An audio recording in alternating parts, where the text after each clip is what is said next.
The grand chamber of the Galactic Council hummed with the characteristic low-frequency vibrations of hundreds of alien delegates. Ambassador Zethkar of the Vorthan Empire tapped his foreclaws against the obsidian podium, calling for order. The motion before them seemed almost comical, a formal request to ban human participation in the upcoming Intersystem Combat Championships. Honored delegates, Zethkar's voice reverberated through the chamber's translation matrix. We gather today to address what can only be described as an overreaction. The Terran representative has submitted a request to exclude their own species from our most prestigious military competition. A ripple of amusement passed through the assembly. The Kethmori delegation, resembling oversized praying mantises, clicked their mandibles in what passed for laughter among their kind. The gelatinous ooze collective pulsed with colors indicating mirth. Even the typically stoic silicon-based architects of Kepler 442b flickered their crystalline forms in patterns of derision. Council Speaker Veltara, a 7-foot-tall Andromedan with iridescent blue skin, activated her speaking platform. This is unprecedented.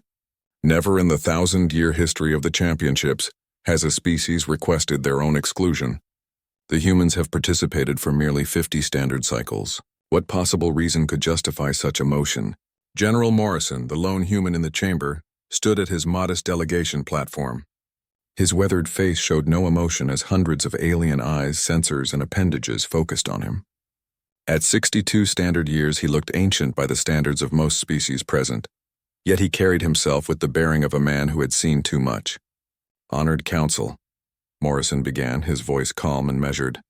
Humanity requests exclusion from future championships based on ethical concerns.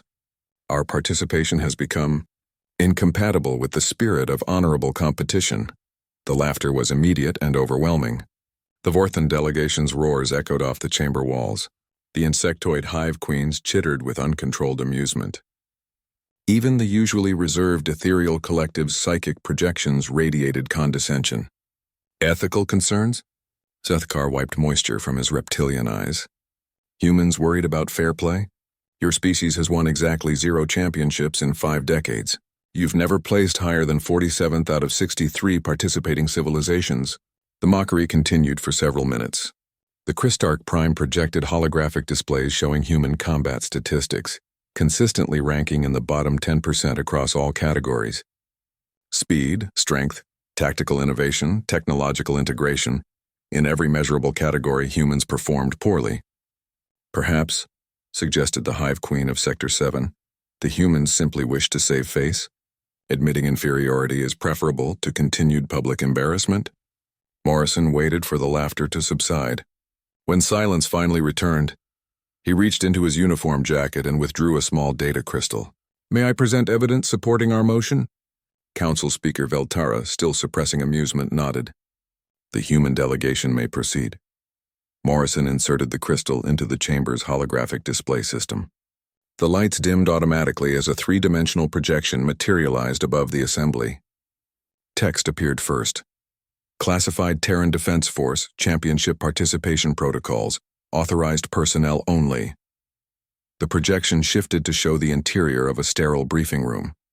A younger Morrison stood before a group of men and women in military uniforms. The audio began. Ladies and gentlemen, you've been selected for the 2387 Championship Team. Before we proceed, you need to understand the constraints under which we operate.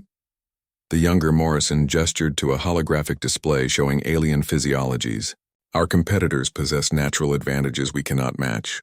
The Vorthan are 3 times stronger. The Kethmori have reaction speeds that make our fastest soldiers look paralyzed. The Oozlings can survive direct plasma hits that would vaporize us. A female soldier raised her hand. Sir, how are we supposed to compete? By remembering what makes us human, Morrison replied. But more importantly, by forgetting everything that makes us human.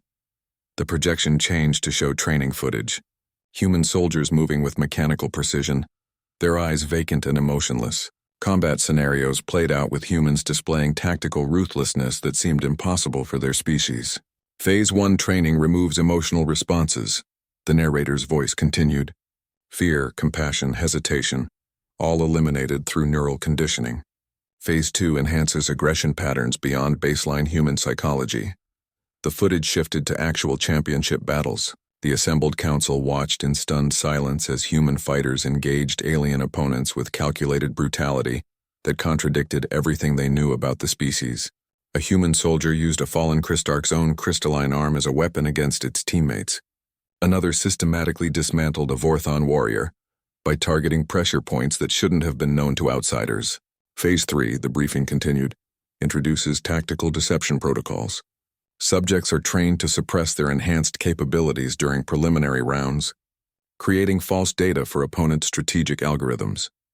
The projection showed statistical analyses, human performance improving dramatically in later championship rounds, not through superior ability, but through the psychological breakdown of opponents who had prepared for weak, emotional creatures rather than remorseless tactical machines. The final phase, Morrison's younger self explained to his team, requires complete suppression of human ethical constraints. Victory is achieved not through superior combat ability, but by forcing opponents to confront something they've never encountered, a species that has voluntarily abandoned its own moral identity. The recording ended with footage from the most recent championship.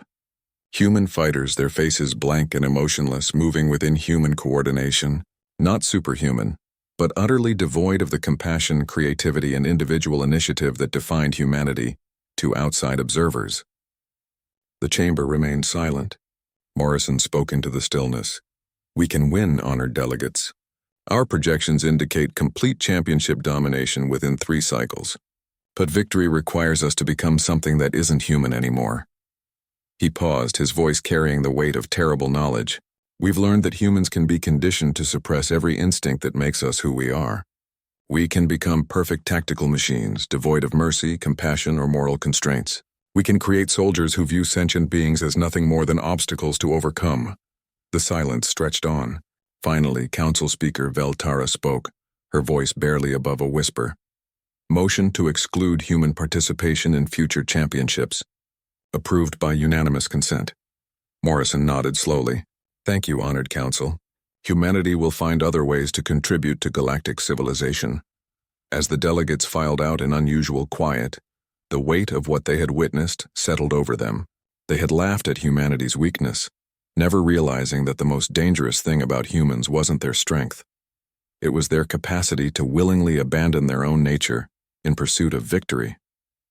The Council had learned something that day that would reshape their understanding of the small, seemingly insignificant species from the 3rd planet of an unremarkable star. Sometimes the most terrifying monsters are the ones who choose to become monstrous.